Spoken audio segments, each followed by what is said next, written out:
What's up, guys? Let's go over one of the best Barbarian builds for Season 3, and that is going to be the HOTA Charge Barbarian. You can actually kind of play either one, but I think mixing them up is going to give everyone the most fun, as well as the most potential for damage. So let's go ahead and go over, first off, what essentially got changed for Season 3. While a lot of things did get nerfed with the Barbarian, specifically the overpower damage, I didn't even scale overpower in Season 2 and was obliterating content. And now Charge is just going to have its base damage increased by 900%. And this is a Sigil 100, which is pretty much what we're going to be doing for the next season in terms of like the end game content, as far as the hardest content. There's no Abattoir of Zir. So we're going to be able to not only do what we already are seeing in the gameplay, but in addition to that, we have like a super powerful move, and we're going to be able to upkeep Wrath of the Berserker a lot more frequently.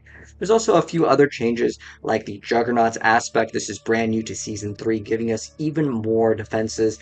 Stacking that with Disobedience will allow pretty much most players, even in the earlier stages, to run with Tibalts without worrying that it is too offensive. In addition to that, the other changes are going to be a buff to Unconstrained, the key passive, giving us a massive, I mean massive amount of extra bonuses to the duration in which Berserking lasts, and on top of that, its damage bonus also got increased. Along with one of the other updates over here with Marshall to make it so, well, we're going to have more Wrath of the Berserker. So, start right off, let's go over the build, and I'll kind of explain the newer updates and changes. And just as a heads up, the gameplay that you guys are seeing is technically Season 2. At the moment of me making this video, the season isn't out, and I want to give you guys the gameplay and the build so you guys will have it ready for the next season. Obviously, give me a couple days, we'll have a level 100 of like almost every single character, just like in the previous season, but this way you guys have it ASAP. So the one thing that you're going to be able to do with Charge, which is great, that in Season 2 you had to have Metamorphosis to get your extra bonus damage. Now this build over here, I was running the Banished Lord's Talisman, but I did not scale overpower damage. I was not using maces to get more damage. You can still kill bosses in tier 100 in under a few seconds, but now with the addition of Charge, that's going to be your big powerhouse hit. I know in the gameplay we have Lunging Strike, just swap that out for Charge and it'll be good to go. I'll explain everything. So, starting right off, in terms of our skills, we are going to be using Charge for our resource generation, basically, and then we have Hammer of the Ancients to deal our damage. And then we are going to weave in between the charges. If I want to spam Charge, I shout Charge. That's kind of how we can upkeep it because of Marshall. So to explain what just got changed with Marshall, when we use a shout, we're going to reduce the active cooldowns of every non-shout skill by 4 seconds. So what are those skills? Well, that's going to be Wrath of the Berserker as well as Charge. And even though it has a longer cooldown, the cooldown does get reduced in the skill tree. And that's going to be another part of the update. So basically, we charge in between the elite packs, we just one-shot them, and then we keep pushing. We can use Hammer of the Ancients, and we can stack even more damage with the Veterans Brawlers aspect, make it so each time a core skill deals damage, we're going to be building up, so our charge is going to hit really hard. So that's kind of the way that this build is designed. So after that, we are going to be just using our shouts and then just upkeep Wrath of Berserker. And because Marshall does not say non-ultimate, it should work with Wrath of Berserker, granting us extra bonuses in terms of its cooldown reduction. In addition to that, of course, we have the new Sentinels.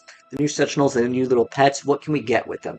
With Barbarian, all you're going to be able to really do is add vulnerability. You can add bleed, so that way you can use Blood Rage a lot more frequently. And there is something that can increase the size, or you can have it give you +4 to skills with like Evernight. This is actually not super important with this build here. So if you want to play this one on non-seasonal, totally fine, because there's not anything that's like required here. And then we have just like cooldown reduction with tactical support, just so we can get more +4 to skills. I mean, +4 to skills, while it is great, it's not required. So if you guys want to play this build on non-seasonal, by all means, go for it. But we just also added gripping support. This is basically similar to the Necromancer's like corpse tendril, so it's going to suck everything up. You pop a HOTA, it's going to delete everything really fast. But HOTA was already deleting everything real fast, but gripping things up is just a nice addition. So that's going to be kind of what we have in terms of like the newer changes here. And then in terms of the technique, I like running two-handed sword. So the reason why I run two-handed sword instead of the thorns, because thorns is a lot slower. It has to activate, then it has to apply the bleed, then you get the bleed, and then you can then kill the enemy for Blood Rage to activate your Berserk. I prefer to run a two-handed sword expertise just so it automatically inflicts bleed to all the enemies, and it's a lot smoother.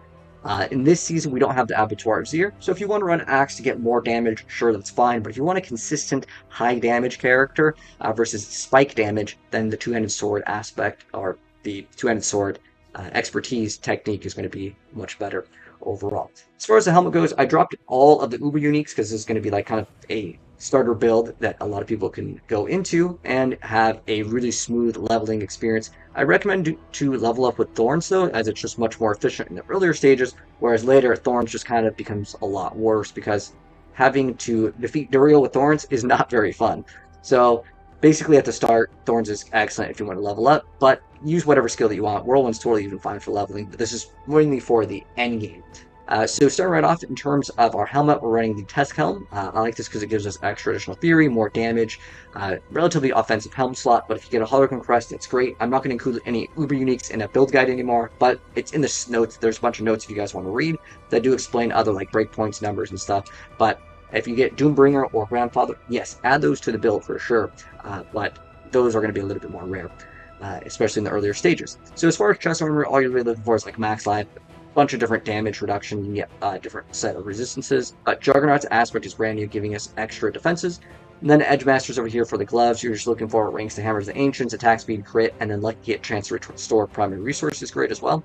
And then you're running Tibalt's, and how we actually get the bonus resource with Tibalt's is actually going to be done through using our charge. I know in this game plan I'm kind of mixing it up. I was using a lot of different things. I like using Leap to go through terrain, but charge is going to give you additional movement speed as well, and it gives you unstoppable. So that's what's going to be proccing Tibalt's super often, and that's how you're going to have basically infinite resources.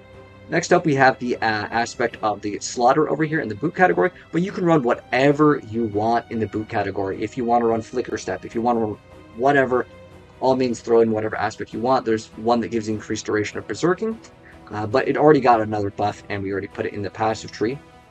But you can do Unbridled Rage as well. But with the aspect of slaughter, what I do like with it is specifically just in town, it makes the gameplay feel a lot smoother because you get an additional set of movement speed. But what you're looking for on boots is a bunch of resistances. If you get triple resistances, it's great. You always want movement speed. If you want to run Fury cost reduction, that is an option. But Ring of Red Fury does require you to spend a certain amount of Fury in order for you to get the bonus. And then over here in our weapon category, we have the aspect of the Ancestral Force. So this is for our Hammer of the Ancients. And then just looking for like basic generic things. The only important stat that you want on the Barbarian that surprisingly didn't get nerfed, now which is the Blood Rage, is you want damage while berserking. That's the only really important stat. The rest, if you can get like 4 skill damage or just flat damage, it doesn't really matter too much. And then we're also running Veteran's Brawler's aspect, so we get, again, damage while berserking. All stats and strength are kind of like the two stats that are okay, but again, damage while berserking is multiplicative and it's really great to have. And that's for like the dual wield weapon one. So this is on the two-handed over here, and then for the other weapon, we're running Accelerating Aspect, again, pretty much the same exact stats. And then the Limitless Rage over here for some reason. Oh, there it goes. Now you guys can read it. So it's just going to give us more damage when we have more Fury over here, and we are going to be in lots and lots of Fury. So for our Amulet, the one thing that I really like to get is movement speed and Fury cost reduction. Now, ideally you try to get Hammer of the Ancients if you're running Unbridled Rage to cost exactly 50, so after spending 100 Fury, it's every third hit actually activates and gives you that guaranteed crit and that extra set of damage with the Ring of Red Fury. Or you can make it so it's every third if you do want to play any sort of resource cost reduction in the boots. It's up to you, and it's also up to you if you even want to play the passive over here at the very end, Unconstrained, or if you want to run Unbridled Rage, which was what everyone ran in the previous season. So it's up to you on what you want to run. And also it depends on your rolls of gear. If you have really like good resource cost reduction, then getting the new buff with Unconstrained is pretty dang good. Makes Berserking last longer and increasing the damage bonus while not costing you more resource. But the build will be pretty okay on resources. Unless you're sitting there spamming against nothing, you'll be fine as long as you're hitting targets, and then you charge every once in a while to proc your Tibalt's. So yeah, for our Amulet, we're running Disobedience in here just for more stats. You can throw Juggernauts in there as well. It doesn't really matter, you can flip-flop them. And then for one of our rings, we're running the Bold Chieftains. This is also going to reduce our Shouts cooldown, so that's awesome. So we get less, duration on no Shouts uptime. And remember, our Shouts are going to reduce the cooldown of our Charge. And as well as once we do our shouts, we're also going to get cooldown reduction for Wrath of the Berserker with the brand new update with Marshall. And then for the other weapon, again, Accelerating Aspect and Limitless Rage, which we went over. But for one of the rings, if you can get like Max Life, crit is really hard to get for a lot of Barbarian builds unless you are playing specifically Whirlwind. So it's okay if you get it there. Even though this guarantees, you can actually run no crit in the Barbarian build because this one guarantees the crit after spending the resource. But it's up to you what you want to run for that. For the gems, I like running emeralds because, again, this is a non-overpowered build. And I'll also mention another thing real quick. After we go over the ruby, instead of running like rubies in the weapon, because we don't scale overpower, then we're running diamond here. So the reason why I want to title this the best real HOTA barb is because you don't need to do overpower. There is no point to hit for this like huge amount of damage. Even though overpower got nerfed, that's another reason why this is going to be one of the better variants. You don't need to scale that much damage because it already will be one-shotting. If the thing only has a couple million HP, is there a point to hitting for 10 times the amount? You can screenshot it and put it as a YouTube thumbnail, but realistically, I can tell you, as someone that has it rank 1 multiple times in Diablo 3, cosmetic DPS is not the same as real DPS. And to get like good value out of this, and by all means, if you want to run overpower and get way more numbers, just to screenshot and share with your mom on maybe the refrigerator, you can go for it. But there is a realistic thing with Earth Striker, and it does increase your DPS. This is actually good, but I wanted to also make this build specifically for the best HOTA bar that doesn't do overpower, doesn't scale it. You can run Banished Lords, it's not that big of a deal, because it did get a update with a buff, which is good. But Earth Striker is not beginner friendly at all, especially if you're playing on console, it's actually really great, or controller. But Earth Striker is something that requires you to swap into Whirlwind, and it's not fun for beginners, and this is what I wanted to do for the build, is to make it very beginner friendly. If you want to run Earth Striker, by all means go for it, but it is not beginner friendly, and most people that are looking for a build guide would probably not be interested in running Earth Striker. It just requires you to micromanage a lot more, because you have to watch a certain thing. It's not enjoyable. Again, you'll also maybe accidentally overpower on the wrong ability, and it's really not worth it overall for people that aren't like the 1%ers, and the gauntlet isn't even out yet. So now that that's out of the way, let's go ahead and continue. So with the Seneschal, it really doesn't really matter too much, but I'm running Bushwhack, Bleed, Breaking, and Volt. This doesn't really matter too much, though. If there is any updates and there's any sort of cool, crazy bugs that exist in the game, I will update you guys, maybe via just the link. So the video will be the same, and maybe we'll get another video later once we get our barb to 100, and you can see all like the best like little runes or stones over here for the governing stones. But I ran gripping just so we can group up the enemies, and then Evernight is going to be in every single build, but I don't know how rare this one is. But again, the Barbarian doesn't really need any of these to function. Now that we have that, let's go over the skill tree. So what's the skill tree looking like? So in the very beginning, it doesn't really matter. Although if you're playing in the very beginning, I think Flay is pretty good. It got buffed. Lunging Strike's pretty much the fan favorite, but it doesn't matter for the end game. And then we get points into HOTA, and then we go down, and we get... This will let me drag it over to the side. We just get the shouts. We get extra damage reduction over here with the Martial Vigor, Imposing Presence, and of course we just put 1 point into here. You can get more cooldown reduction, put more points into it, but it's okay. We use Challenging Shout. We're just kind of using it so we can get extra resources, because our charge will also give us additional resources, which bolts. War Cry over here. I don't really care too much about the duration. It's not bad if you want to remove points out of some defenses, if you're feeling like you're tanky enough. And then I decided to go with Power Charge over here, and Enhanced Charge. Then obviously we want to put as many points because it's a 900% damage. So basically what you're going to do is keep on using Hammer of the Ancients. If you see an elite pack, you charge into it, and then use your shouts to reset the cooldown of charge. And then we have extra mobility, because I think that is really key. And we're going to get some extra damage reduction while berserking, just extra fury generation over here, extra crit. Again, it's really hard to scale crit on barb. Put 1 point into hamstring just so we can apply a slow. It's nice to have that slow being applied for bonuses. And then we have thick skin over here, and then we put 3 points in counter offensive so we can deal with some additional damage. So some builds with HOTA, they'll get this extra like damage. It's really unnecessary, though. I feel like you're going to be able to one-shot most things in the game.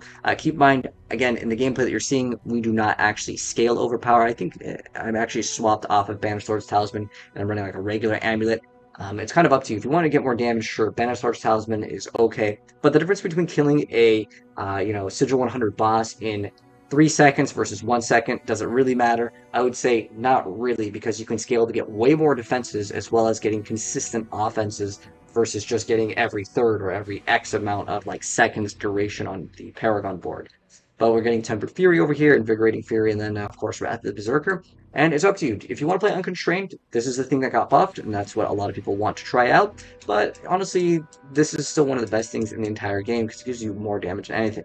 Now, let's go over the Paragon board. So starting off in terms of the Paragon board, there's a new update, which is really awesome with the Mobalytics website. And now we have the ability to have all of these. So the order can matter depending on the all stats that you get. So in the very beginning starter board, we get Exploit.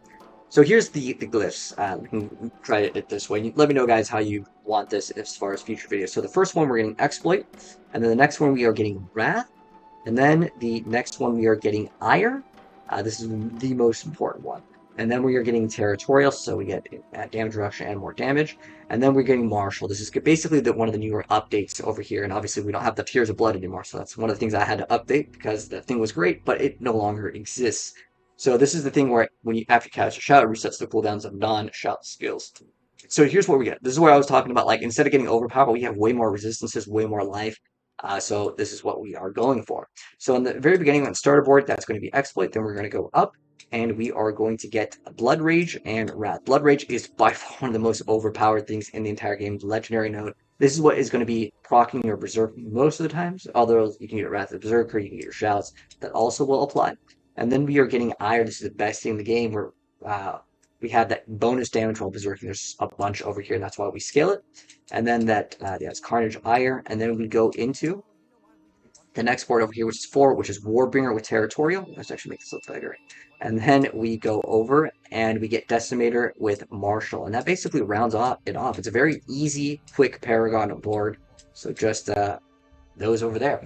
But it will all be linked in the pinned comment as well as the description box. And if there's any updates, I'll update you guys. And if you guys have any questions or suggestions, let me know. And I'll update it in this little section over here. Read the notes if you guys have any questions. There's a bunch of things that can maybe help you out over there as well. And I'll update if we have swap any runes. And some might figure some or other exploit, and I'll add it in if there's like some crazy Tubalt's bug or something along the lines of that. But anyways, that's going to wrap things up. If you guys enjoyed the video, drop a like on it. If you're new, subscribe to the bell if you would like to see more Diablo builds as well as this update once the season comes out. But I wanted to give it to you guys right now so you'll have it ready as soon as the season starts. But take care. See you in the next video. Peace out.